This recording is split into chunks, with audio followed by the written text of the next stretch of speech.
நீ பண்ணத நினைக்க நினைக்க அப்படியே கோபமா வருது. அப்படியே கழுத்தை நெரிச்சிடலாமா தோணுது. எதுக்கு இப்படி பண்ண? ஏன் எங்க எல்லாரையும் ஏமாத்துன? உனக்கெல்லாம் வெக்கமா இல்ல? வயசானா புத்தி மழுங்கி போயிடும்னு சொல்லுவாங்க.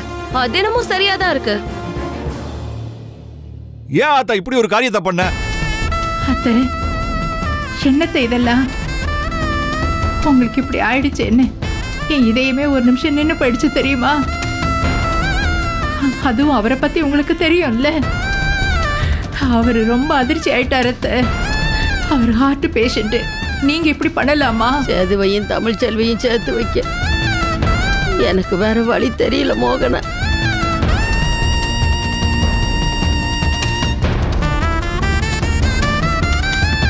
அதுக்காக இப்படிதான் செத்துட்டேன்னு சொல்லி நாடகம் போடுவியா? அண்ணன் இந்த ஊருக்கே அமைச்சரு. உனக்காக எம்பட்டி பெரிய மனுஷங்கெல்லாம் வீட்டுக்கு வந்தாங்க.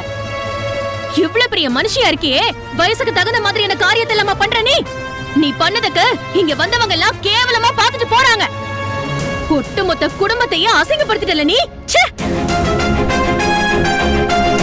அத்தை, இந்த குடும்பத்துக்கே வழிகாட்டி நீங்க தான் எங்களுக்கு முன்னு உதாரணமா இருக்கீங்கன்னு சொல்லி உங்களை பார்த்து நாங்க வாழ்ந்துட்டு இருக்கோம். நீங்க இப்படி ஒரு காரியத்தை பண்ணிருக்க கூடாது அத்தை.